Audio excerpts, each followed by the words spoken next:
मैं दुल्हन बनी अपने कमरे में बैठी थी। मेरा पति मेरे कमरे में आया। मैं उसे देखकर बहुत खुश हुई। तस्वीर से ज्यादा खूबसूरत लग रहा था। मेरे सामने आकर बैठ गया। मुझसे अच्छी अच्छी बातें करने लगा और मुझे तोहफे में सोने की अंगूठी दी। मुझे नहीं पता था कि वह मुझे सोने की अंगूठी देगा। मुझे लगा कि कोई 5 या देकर बस जान छूट जाएगी और मैं उस पर भी खुश हो जाती। लेकिन मैं सोने की अंगूठी लेकर बहुत खुश हो गई। उसने कहा कि मैं तुम्हारा बहुत ख्याल रखूंगा, बस तुम हमेशा मेरी बात मानना। मैंने कहा कि आपकी बात नहीं मानूंगी तो किसकी मानूंगी। वह भी खुश हो गया। थोड़ी देर गुजरी थी कि उसने कहा, मैं अभी आता हूँ। उठकर कहीं बाहर चला गया और थोड़ी देर बाद फिर कमरे में दाखिल हुआ। मेरे सामने आकर बैठ गया। मैंने सर नीचे किया हुआ था क्योंकि मुझे शर्म आ रही थी। लेकिन जैसे ही मैंने उसकी तरफ देखा, मेरी आंखें फटी की फटी रह गईं। सुबह जब मैं उठी तो मेरे हाथों में सोने की 7 अंगूठियां थीं। इसका मतलब क्या था, ये तो आप लोग समझ ही गए होंगे। मेरा नाम रोशनी है और मेरी उम्र 19 साल हुई तो घर वालों ने रिश्ता देखना शुरू कर दिया। हम लोग जिस गांव में रहते थे, यहाँ पर यूं समझे कि कुल 100 घर थे। इन घरों के अंदर ही कोई डॉक्टर था, तो कोई टीचर, किसी ने कपड़े की दुकान बनाई थी, तो किसी ने खाने पीने की, और शहर जाना बहुत कम ही होता था। हमारा गांव बहुत छोटा सा था, लेकिन इस गांव को छोड़ डरने का सवाल ही पैदा नहीं होता था, क्योंकि हम सब लोग सरकार की जमीन पर बैठे थे।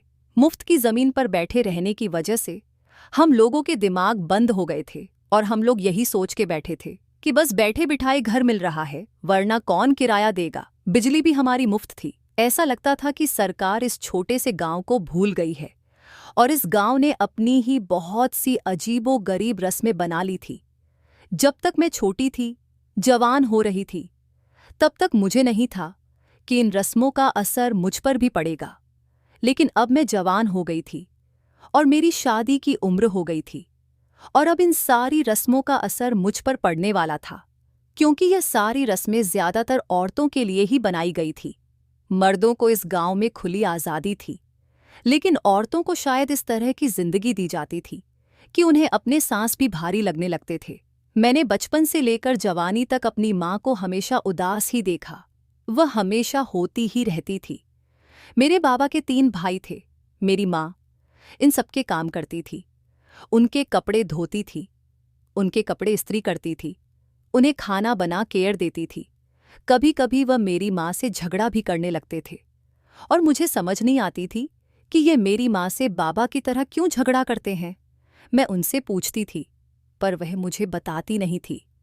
खैर, मेरे लिए रिश्ता देख लिया गया। मुझे बड़ा शौक था कि मेरे माँ बाप आपस में क्या बात कर रहे हैं, मेरे रिश्ते की बात कर रहे हैं, क्या बोल रहे हैं, तो मैं छुप के उनकी बातें सुन रही थी। मेरे पापा ने कहा कि अच्छे लोग हैं, लड़का भी बहुत अच्छा है, काफ़ी सारे भाई हैं। जैसे ही मेरे पापा ने कहा कि ज़्यादा भाई हैं, तो मेरी माँ हैरान रह गई। उसने कहा कि ज़्यादा भाई, मैं कभी भी इस घर में अपनी बेटी की शादी नहीं करूंगी। जहां इतने भाई हो, आप ये क्या कह रहे हैं? आपको क्या हो गया है? लगता है मेरी माँ परेशान हो गई थी कि इतने मर्दों के घर में बहुत सारे काम होंगे, उनके का धोना, कपड़े इस्त्री करना, क्योंकि इस गांव के लोग खुद से हिल के पानी भी नहीं पीते थे। इस गांव की औरतों ने मर्दों को इतना बिगाड़ा हुआ था कि वह सारे काम उनसे ही करवाते थे। ऐसे में 7 मर्दों वाले घर में जाना कोई इतनी अच्छी बात तो नहीं थी। मेरे पापा ने कहा कि पागल, वह इस पूरे गांव के सबसे ज्यादा अमीर लोग हैं, और सिर्फ इतना ही नहीं, शहर में भी जमीनें हैं उनकी। हम तो एक ही थाली के मेंढक बन के इधर ही बैठे रहे।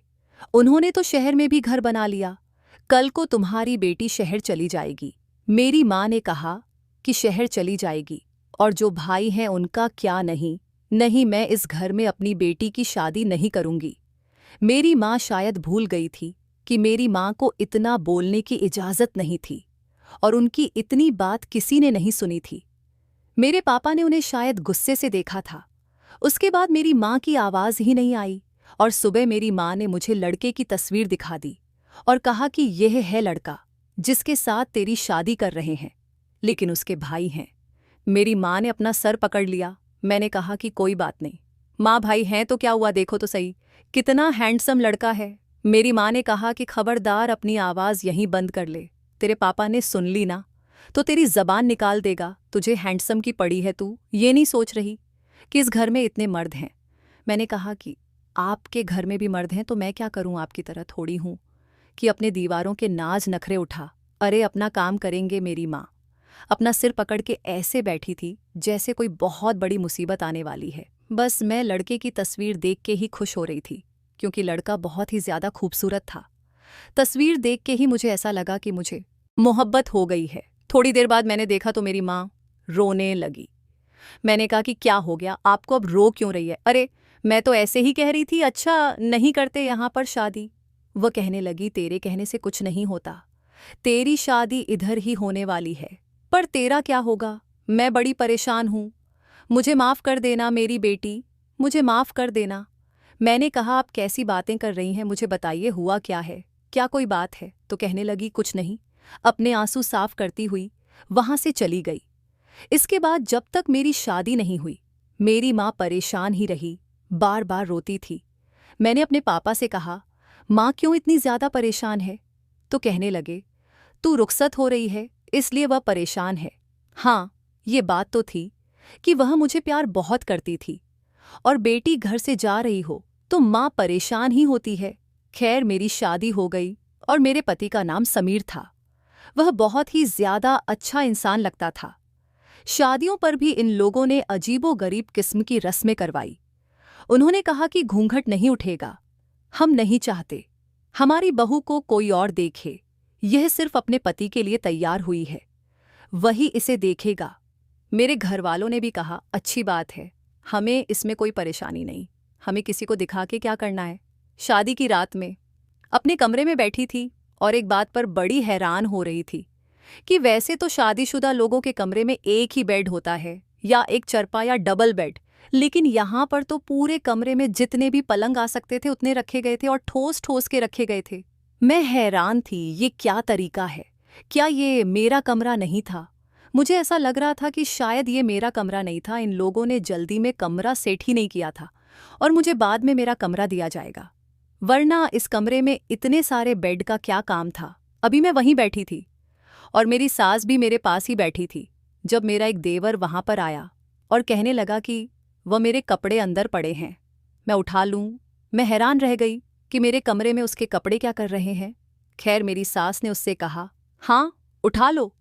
वह अपने कपड़े लेकर और मुझे अजीब सी नज़रों से देखता हुआ वहां से चला गया। इन सब भाइयों ने एक जैसी शेरवानी पहनी थी। मेरी सास ने कहा, खुश है ना सारे? इसलिए खैर मेरी सास मेरे पास क्यों बैठी थी, यह तो मुझे बाद में पता चला वो किस लिए मेरे पास बैठी थी। यह जानकर तो मैं हैरान रह गई। कहने लगी, कितनी प्यारी बहू है मेरी, कितनी खूबसूरत है, कितनी मासूम है। अच्छा देख, मैं तेरे लिए कुछ लेकर आई हूँ। हमारे यहाँ एक रस्म है कि शादी की रात सास भी बहू को कुछ देती है। मैं खुश हुई कि चलो, ऐसे भी कोई रस्म है जिसमें सास भी बहू को कुछ देती है। मैंने कहा, जी जो भी आपकी मर्जी। उन्होंने मेरे हाथ पर एक चीज़ रख दी। जब मैंने उस चीज़ को महसूस किया तो मैं हैरान रह गई। कहने लगी, अब यह तेरी है और यूं समझ कि इस पूरे खानदान की इज्जत थमा दी है मैंने तेरे हाथ में। सुबह मैं इसको वापस लेने के लिए आऊंगी, देख। मुझे मायूस ना करना, ठीक है ना मेरी बेटी? तू मेरी बहू नहीं, तू मेरी बेटी है। तुझे कोई भी तंग करे, तूने मुझे बताना है, मैं उनके कान खींच होंगी, लेकिन थोड़ी मेरी बात भी माननी है। देख तू अच्छी लड़की है ना, सुबह लेने आऊंगी मैं इसको वापस। यह एक ऐसा तोहफा था जिसको वह अभी देकर कह रही थी कि सुबह वापस लेने के लिए आऊंगी। मेरा माथा वगैरह चूमा, मुझे प्यार किया, मेरी तारीफें की और मेरे पास दूध का पूरा जग रख के गई। मैंने कहा, माँ जी ये दूध इतना सारा क्यों रखा है आपने, यह तो खराब हो जाएगा। कहने लगी, तुम पीना, तुम्हारा पति भी पिएगा। मैं हैरान थी कि पूरा जग भर के कौन पिएगा। यह तो वह पुराने जमाने का जग था जो बड़ा सा होता था, स्टील का बना हुआ, शायद तांबे का भी बना हुआ था इसके अंदर। तो कम से कम भी 115 गिलास दूध था। हम लोगों ने कितना एक दूध पी लेना था। मेरा तो वैसे ही कुछ खाने पीने का दिल नहीं कर रहा था।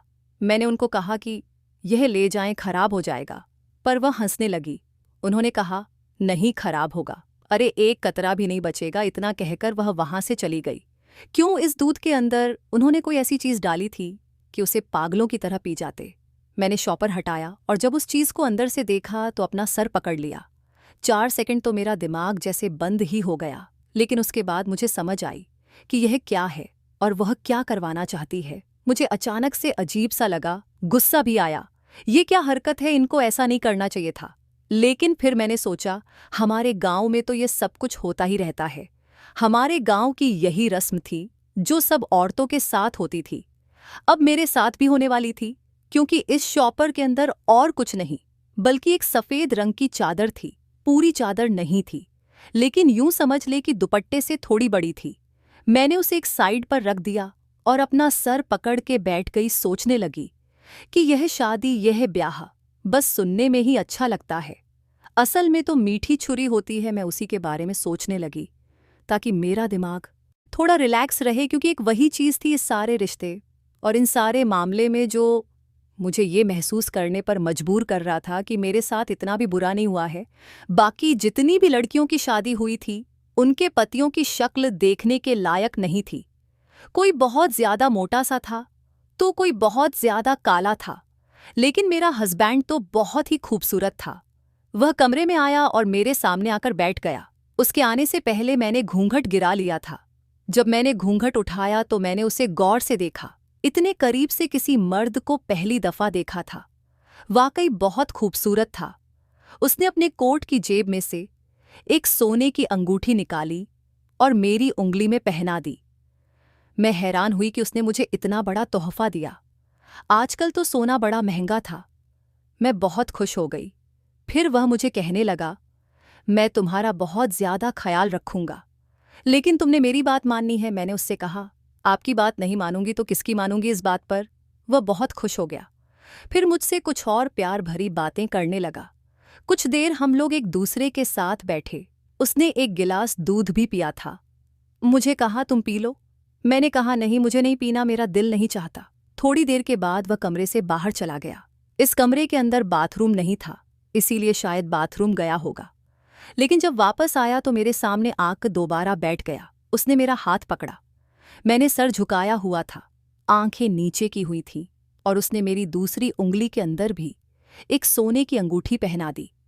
मैंने पहले अंगूठी को देखा जो दूसरी से अलग थी और थोड़ी बड़ी भी थी।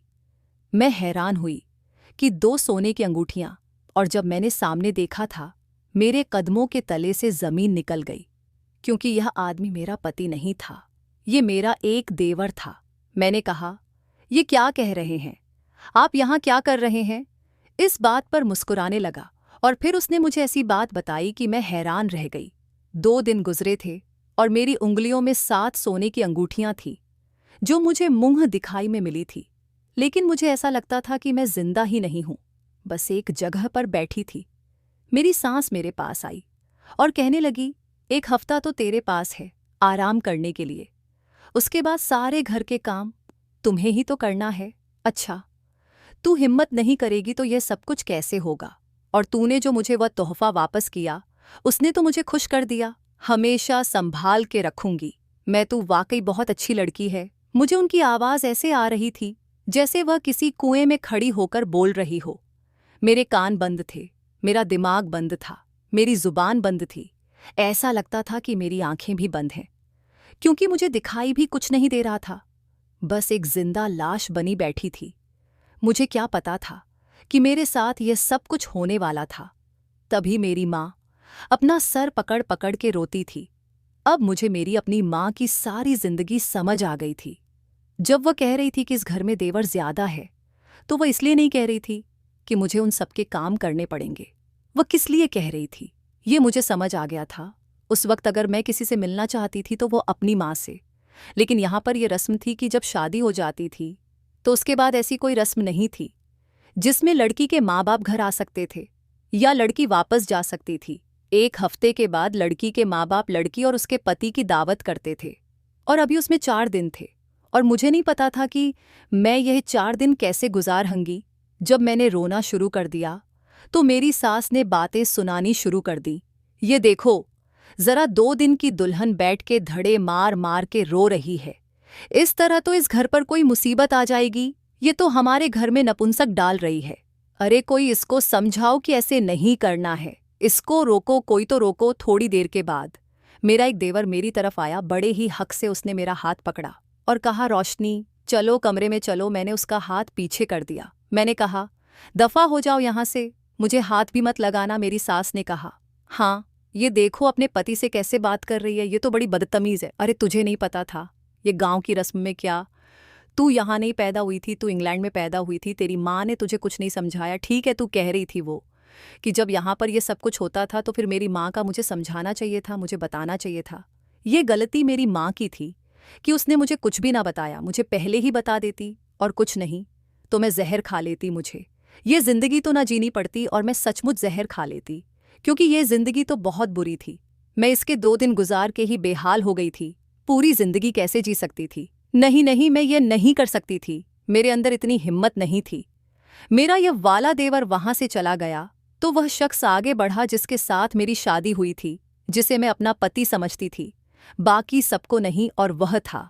समीर ने मेरा हाथ पकड़ा और कहा, चलो अंदर चलते हैं। मैंने उसको भी नाराजगी दिखाई। उसने कहा, रोशनी मेरी बात सुनो, कमरे में चलते हैं। वह मुझे कमरे में ले आया। उसने मुझे बैठाया, मुझे पानी पिलाया, मेरे आंसू साफ किए। कहने लगा, क्यों रो रही हो? मैंने कहा, क्यों रो रही हो? आपको नहीं पता मैं क्यों रो रही हूँ? आपको ये सब कुछ नॉर्मल लगता है? आपका दिमाग तो ठीक है, आपको क्या हो गया है? उसने कहा, देखो पहली बात तो ये है कि मुझसे इस तरह से बात मत करो। मैं तुम्हारा पति हूँ, इज्जत से बात करो, आराम से बात करो। मैं तुम्हें यहाँ बात करने के लिए ही लाया हूँ। और दूसरी बात, तुम क्यों ओवर रिएक्ट कर रही हो? मैंने फिर से रोना शुरू कर दिया। मेरी आंखों से इतने बड़े बड़े आंसू निकल रहे थे। मैंने कहा, आपके सहारे में आई थी, आप मेरे पति हैं। मैं सिर्फ आपके लिए आई थी, बाकी सबके लिए तो नहीं आई।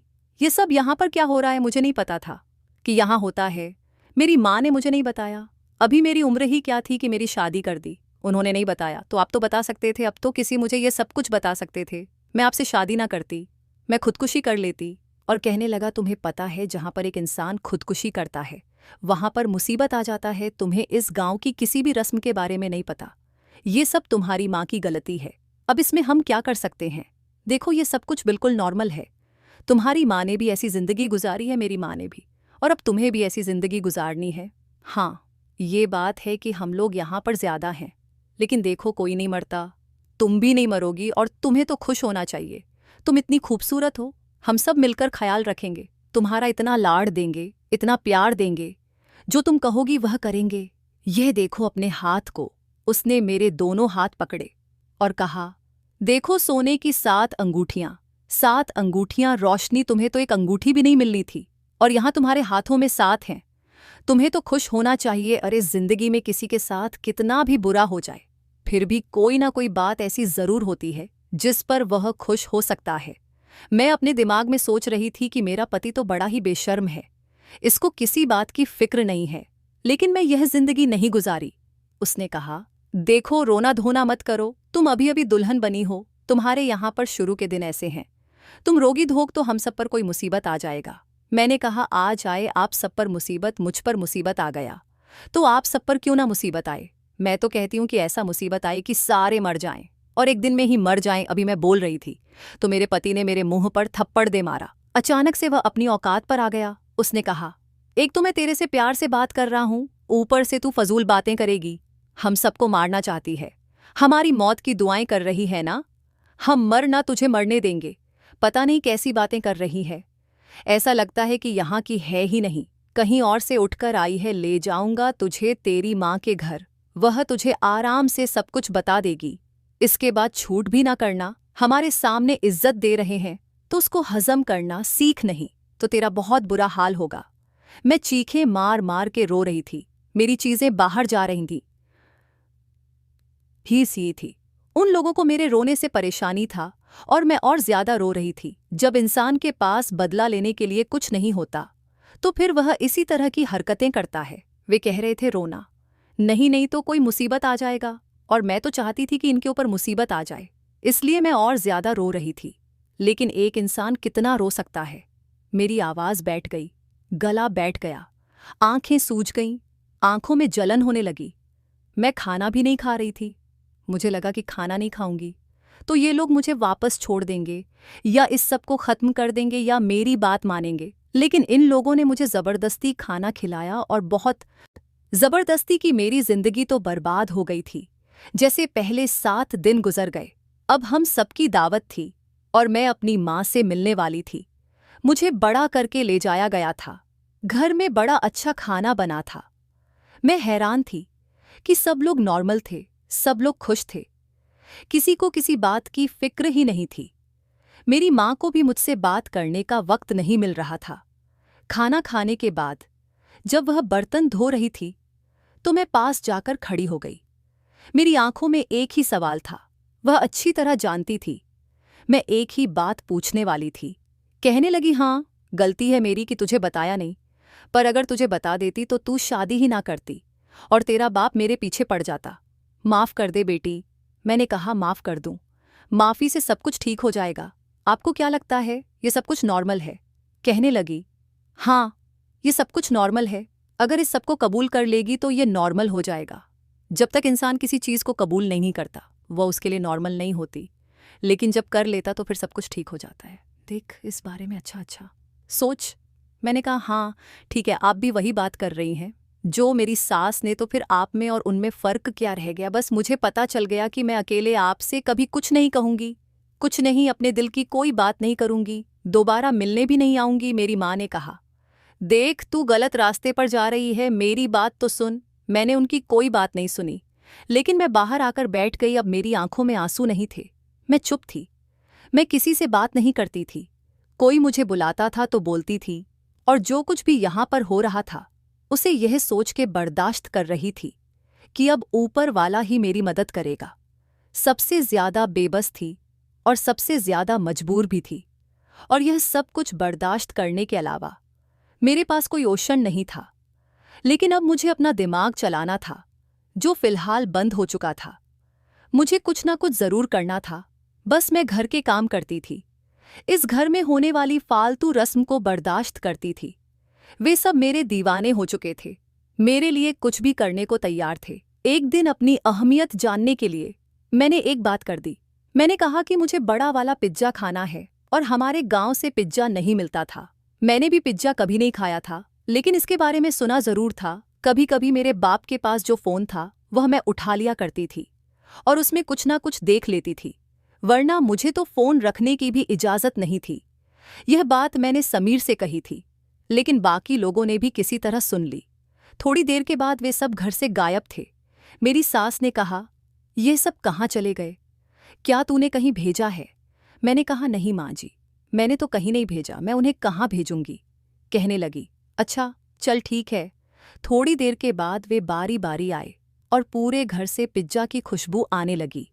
मेरी सास ने कहा, यह क्या उठा के ले आए हो डिब्बों के अंदर? ये क्या चीज़ है? कहने लगे, ये पिज्जा है। पिज्जा बड़ा मज़ेदार होता है, रोशनी ने मंगवाया था। मेरी सास हैरान रह गई, इसने तुम सबसे पिज्जा मंगवाया था? तो कहने लगे, नहीं, लेकिन हम सब इसके लिए लाना चाहते थे और मैं पहले लेकर आया हूँ। दूसरा कहने लगा, मैं पहले लेकर आया हूँ। तीसरा कहने लगा, नहीं मैं पहले लेकर आया था। एक कहने लगा कि जो भी पहले लाया हो खाएगी तो वह मेरा वाला पिज़्ज़ा, मैंने स्पेशल बनवाया है। दूसरे ने कहा, नहीं मेरा वाला खाएगी, मेरा वाला खाएगी। आपस में लड़ने लगे। मेरी सास ने अपना सिर पकड़ लिया और मैं भी समझ गई कि ये सारे बेवकूफ़ हैं, इन्हें बेवकूफ़ बनाना आसान है। कुछ ना कुछ करके मैं यहाँ से निकल सकती हूँ, मुझे यहाँ से निकल जाना चाहिए। घर में इतने पिज़्ज़ा पड़े थे कि अगले 4 दिन तक हम सब ने वही पिज्जा ही खाया, बल्कि बाकी गांव वालों को भी खिलाया। मेरी सास ने मुझसे कहा, ये तो तूने अच्छी हरकत नहीं की। मैंने कहा, मैंने तो सिर्फ समीर से कहा था, मुझे कुछ भी चाहिए होता है तो मैं समीर से कहती हूँ और किसी से नहीं कहती हूँ। इन सब ने सुन लिया तो इसमें मेरा कोई कसूर नहीं है। मेरी सास ने कहा, तू खूबसूरत है ना, इसलिए अगर तू खूबसूरत नहीं होती तो फिर तुझे पता चलता। मैंने कहा, हाँ मैं हूँ खूबसूरत, अच्छी बात है। मैं इस तरह से बात करती थी कि ना तो वह बदतमीज़ी होती थी और ना ही वह आदर होता था।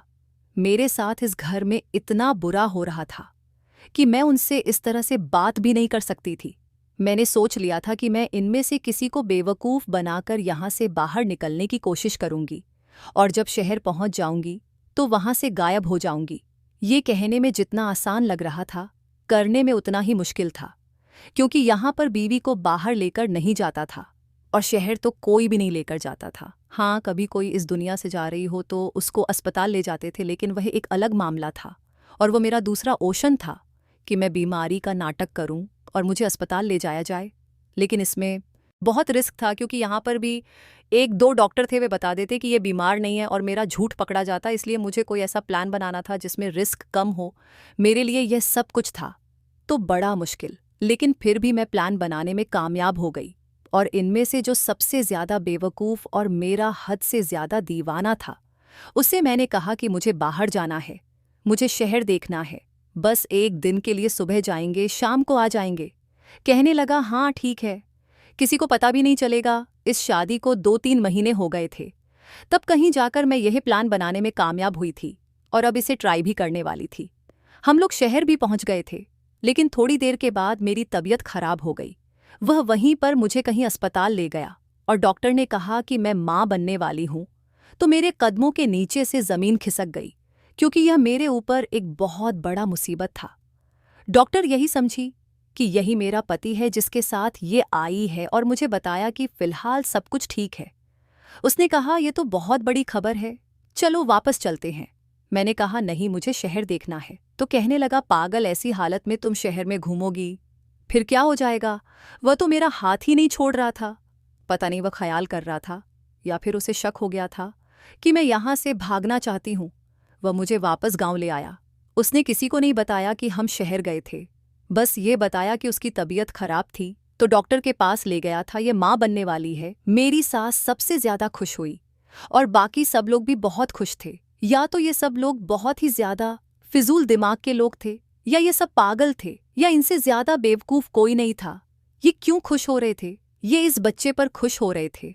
कौन था इस बच्चे का बाप? क्या इनको इस बात का पता था? मेरी साथ ने तो इतनी खुशियां मनाई, अपने गले से सोने की चैन उठाकर मेरे गले में पहनाई। वह सब भी मेरे लिए फूल लेकर आए, तोहफे लेकर आए, कपड़े लेकर आए। इतना सामान था कि कमरे में रखा नहीं जाता था। बहुत ही ज्यादा खुश थे और अब वह सब मिलकर मेरा ख्याल कर रहे थे। लेकिन मेरे लिए इनका ख्याल भी जहर से कम नहीं था। मुझे इनकी शक्ल देखकर नफरत होती थी, मुझे गुस्सा आता था। मुझे कहीं बाहर नहीं जाने दिया जाता था, सिवाय डॉक्टर के मुझे कहीं पर भी लेकर नहीं जाते थे। मेरी कोई दोस्त तो वैसे भी नहीं थी, क्योंकि इस गांव में हम सबकी पढ़ाई भी घर पर हुई थी और हमें किसी के घर आने जाने की इजाज़त भी नहीं थी। मैं बड़ी परेशान थी। अब मैं क्या करती? मैंने यही सोचा था कि मैं शहर में जाकर कहीं पर भी गायब हो जाऊंगी, कुछ भी करूंगी, कहीं भी भाग जाऊंगी, औरतों के किसी सेंटर में चली जाऊंगी और अगर कुछ ना कर पाई, अपनी जान दे के किस्सा खत्म करूंगी। लेकिन अब मैं अकेली नहीं थी, मेरे साथ एक और जान थी। और उसका क्या कसूर था? यह उसका कसूर नहीं था कि मैं इस गांव में रहती थी। यह उसका कसूर नहीं था कि मेरी माँ ने मेरे साथ ये सब कुछ किया। और यह उसका कसूर नहीं था कि उसके बाप के अंदर बिल्कुल भी गैरत नहीं थी। पर कौन से वाले बाप के अंदर मैं अपनी जिंदगी की सबसे मुश्किल और सबसे अजीब स्थिति में फंस चुकी थी और अब मेरे पास ज्यादा ऑप्शन नहीं थे। यह नशन तो मेरी जिंदगी से निकल गया कि मैं अपने साथ साथ अपने भविष्य को और उसको भी खत्म कर देती थी। मैं ऐसा नहीं कर सकती थी, मैं बुज़दिल नहीं थी। लेकिन अब मेरे पास और क्या रह गया था? सोचा, इनकी गैरत जगाने की कोशिश करती हूँ। समीर से ही बात कर सकती थी, क्योंकि मैं उसे ही अपना पति मानती थी, बाकी को नहीं। मैंने उससे बड़े प्यार से बात की।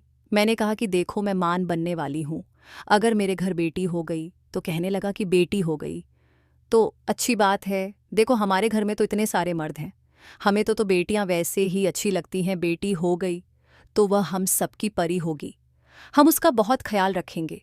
छोटी सी प्यारी सी बेटी होगी हम सबकी। मैंने कहा कि मैं ये कह रही हूँ कि अगर हमारी बेटी हो गई, वह भी कल को जवान हो गई और उसकी भी मेरी जैसी जिंदगी हुई, तो तुम्हें कैसा लगेगा? कहने लगा कि मुझे बुरा नहीं लगेगा। क्यों? हम सब तुम्हारा ख्याल नहीं रखते?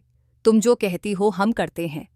वह पिज्जा वाली बात याद नहीं? तुमने एक आवाज़ की थी और पिज्जा की लाइन लगा दी थी। हम लोगों ने, अगर यकीन नहीं आता तो दोबारा आजमा लो, इतना ख्याल तो करते हैं तुम्हारा। मैंने कहा, यह सब कुदरत के खिलाफ है, ऐसा नहीं होता है, ऐसा हो भी नहीं सकता। तो मैं खुद यह सब कुछ बुरा नहीं मानती। उसने कहा, नहीं, मुझे नहीं लगता, और तुम भी बार बार इस तरह की बातें करना छोड़ दो। देखो, तुम्हें इशारे मिल रहे हैं यही अब तुम्हारा घर है, तुम मान बनने वाली हो और हम तुम्हारा इतना ख्याल भी करते हैं। यह इस घर की अमानत है जो तुम्हारे पास है। अब तुम ना तो यहाँ से जा सकती हो और ना ही इस घर में कुछ बदल सकता है। और अगर कल को मेरी बेटी होगी और उसकी जिंदगी भी तुम्हारी जैसी होगी तो यकीन करो कि वह बहुत खुशकिस्मत होगी। मैंने कहा रश्में है तो क्या हो गया, इन रश्म को तोड़ा भी तो जा सकता था। कहने लगा नहीं, ये रश्म अच्छी है, इन रश्म को तोड़ने की कोई ज़रूरत नहीं है। मैं रश्म के साथ चलने वाला आदमी हूँ। जो इंसान अपनी रश्म को, अपनी जड़ों को भूल जाता है वह जिंदगी में रसवा हो जाता है। दुनिया वाले उसे बुरा समझते हैं। मुझे समझ आ गई थी कि इसे प्यार से समझाने का कोई फ़ायदा नहीं है। एक दिन इनके एक रिश्तेदार घर में आई। वैसे तो इनके काफ़ी सारे रिश्तेदार आते रहते थे, लेकिन वे सब भी इनकी तरह जाहिल और दकियानूसी ही थे। लेकिन यह लड़की कुछ पढ़ी लिखी लग रही थी और सुना था कि इसकी शादी शहर में हुई थी। वह भी सबके सामने यही कह रही थी, समीर की बीवी को तो बुला दो, मैं तो इसे देखने के लिए आई हूँ। शादी में तो आ नहीं सकी सुना है, माँ भी बनने वाली है, चलो डबल मुबारकबाद दे दूंगी। मेरे लिए तोहफा भी लाई थी। जब उसने इस तरह की बात की कि मैं सिर्फ समीर की बीवी हूँ तो मुझे थोड़ा ऐसा लगा कि शायद मैं इससे बात कर सकती हूँ। बहुत मेहनत करके, बहुत सोच समझ के मैंने उससे अकेले में यह बात की और उसे ये सब कुछ बता दिया। उसने कहा तुम मजाक कर रही हो? मैंने कहा नहीं, मैं मजाक नहीं कर रही, इस घर में यही सब कुछ हो रहा है और इस गांव में तो यही होता है। उसने कहा इस गांव में ये सब कुछ होता था, अब नहीं होता है। अब वैसे बहुत से घर हैं जहां पर ये सब कुछ नहीं होता है। यूं समझ लो कि आटे में नमक बराबर तुम्हारी शायद बदकिस्मती है कि तुम्हारे अपने घर में भी यही सब कुछ होता था और तुम भी यहां आ गई हो। क्योंकि जाहिर है तो एक जैसे लोगों ने आपस में रिश्ते कर लिए, क्योंकि इनकी सोच आपस में मिलती होगी। तुम बाहर नहीं निकलती हो? मैंने कहा नहीं, मैं बाहर नहीं निकलती। उसने कहा अच्छा, मैं भी तो इसी गांव की हूं ना, यहीं पर पैदा हुई थी। मुझे देखो, मैं तो शहर में जाकर रहती हूँ, मेरी तो शहर में शादी हुई है, मैं पढ़ी लिखी हूँ, नौकरी करती हूँ और मेरा एक ही पति है और वह मुझसे बहुत प्यार भी करता है। मैंने कहा आप क्या कहना चाहती हैं कि जो मेरे साथ हो रहा है वह एक धोखा है? उसने कहा कि हाँ, धोखा है। ये लोग रस्मों का नाम इस्तेमाल करके तुम्हारे साथ बुरा कर रहे हैं। देखो मेरी बात सुनो, हम लोग और भी बहुत कुछ बोलना चाहते थे लेकिन हमें मौका नहीं मिला। पर उसने अपना एक कार्ड मेरे हाथ में पकड़ा दिया जिसे मैंने छुपा लिया। वह थोड़ी देर के लिए आई थी, फिर वापस चली गई। मेरी सास को जब पता चल गया कि हम लोग आपस में कोई बात कर रहे थे तो उसने हमें अकेला बैठने ही नहीं दिया। इसका मतलब कि यह लोग झूठ बोल रहे थे, ये रस्में होती थी, लेकिन इसका मतलब ये नहीं था कि अभी भी इन रस्मों को सब लोग फॉलो कर रहे थे। ये फ़ायदा उठा रहे थे। मैं तो समझ रही थी कि जो भी हो रहा है कम से कम मेरा ख्याल तो किया जा रहा है, लेकिन ये सब लोग झूठ बोल रहे थे, धोखा दे रहे थे। अब मैं बस ऊपर वाले से ही कह सकती थी कि वही मेरी मदद करे, और तो मेरे पास कोई रास्ता नहीं था। धीरे धीरे दिन करीब आने लगे और मेरी तबीयत बहुत ज़्यादा खराब रहने लगी। मेरी सास ने कहा कि लगता है इसका आखिरी वक्त आने वाला है, बस अब तैयारी करो, इस घर में बच्चा आने वाला है। मेरा भी बहुत ख्याल किया जा रहा था, लेकिन मुझे ये ख्याल करना ऐसा ही लग रहा था जैसे किसी बकरी को तैयार किया जाता है। पता नहीं मेरे साथ क्या दिक्कत थे। मुझे शुरू में डॉक्टर के पास ले जाया गया, उसके बाद डॉक्टर के पास ले जाया ही नहीं गया, कहाँ गया सब कुछ ठीक है। जब मैं भागने की कोशिश में शहर तक गई थी, उस वक्त शायद मेरा पहला महीना था। उसके बाद बस यहीं पर एक डॉक्टर था जिसे चेकअप करवाया जाता था और मैं अपने आप पर भी हैरान थी कि मुझे कुछ हो क्यों नहीं गया, मैं क्यों ना मर गई। आखिरी वक्त आ गया, अस्पताल ले जाया गया क्योंकि केस खराब हो गया था। जब अस्पताल गए और जब बच्चा हो गया तो सबसे पहले डॉक्टर की चीखें निकली और जब बच्चे को बाहर लेकर आया गया तो ये लोग बच्चे को उठाते हुए भी डर रहे थे कि भी चीखें निकल रही थीं और ये लोग हैरान रह गए थे क्योंकि यह तो किसी को भी पता नहीं था कि इस बच्चे का बाप कौन है। पर इस बच्चे की 7 टांगें थी। सब लोग इस बच्चे को देखकर हैरान रह गए, इनके मुंह लटके हुए थे। ये कैसा बच्चा है, अब क्या होगा। मेरी तबीयत कुछ बेहतर हुई तो मुझे वापस ले आया गया। मैंने उस कार्ड के ऊपर फ़ोन करके बता दिया। बच्चा अभी भी अस्पताल में ही था। वह लड़की समझ गई कि मामला क्या है और अकेली नहीं आई, अपने साथ पुलिस और एक औरतों के सेंटर की इंचार्ज को लेकर आई थी। उसे मेरी कहानी बड़ी दर्द भरी लगी थी। उसने मेरी मदद करने की हामी भर ली थी। कानून के मुताबिक मेरा पति सिर्फ समीर ही था, बाकी सबको पकड़कर पुलिस के हवाले कर दिया गया। अभी हम ये सब कुछ कर रहे थे कि पता चला कि वह बच्चा इस दुनिया से चला गया है, क्योंकि डॉक्टर ने पहले ही कहा था कि इस तरह के बच्चे 2 दिन से ज्यादा नहीं जीते। यह दुख भी मुझे बहुत बड़ा था।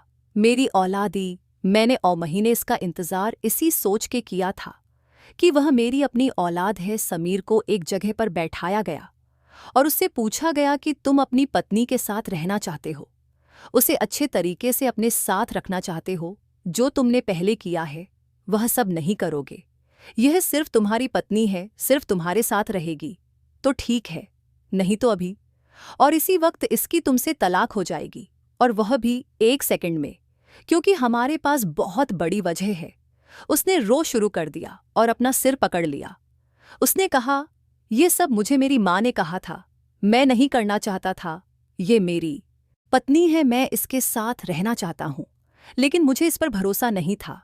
इसलिए सेंटर वालों ने कहा कि तुम इस गांव में नहीं रहोगे, अपनी माँ और भाइयों के साथ नहीं रहोगे, शहर में तुम्हें रहने के लिए जगह दी जाएगी, वहीं पर तुम्हें काम करना होगा और तुम वहीं पर इसे रखोगे, और हम लोग हर 3 महीने बाद आकर चेक भी करेंगे कि क्या हो रहा है, क्या क्या नहीं हो रहा। वह मान गया और मैं शहर चली गई। मैंने वापस मुड़कर ना तो अपनी सास और बाकी सबकी तरफ देखा और ना ही अपने माँ बाप की तरफ, क्योंकि वे भी इस सब में बराबर के साजी थे। लेकिन मैंने उन्हें कानून से बचा लिया। कानून का साया उन पर नहीं पड़ा, क्योंकि मैं फिर भी उनकी बेटी ही थी ना। अब मैं समीर के साथ रहती हूँ और वह काफी हद तक बदल गया है, मेरे सामने शर्मिंदा सा रहता है। इसीलिए उसके साथ रहने में मुझे कोई समस्या नहीं होती, क्योंकि जो मैं कहती हूँ वह मान लेता है। जब मर्द औरत का गुनाहगार हो जाता है तो फिर वह बहुत अच्छा पति साबित होता है। ये कोई फिल्म या ड्रामा होता तो शायद मेरी जिंदगी से ये सब लोग निकल जाते और मैं अपनी जिंदगी गुजार लेती और एक सफल औरत बन जाती। लेकिन यह भी सच है कि मैं अपने पति के साथ ही रह सकती थी, चाहे वह जैसा भी था। दोस्तों, वीडियो कैसा लगा कमेंट करके ज़रूर बताएं। वीडियो को लाइक और चैनल को सब्सक्राइब ज़रूर करें।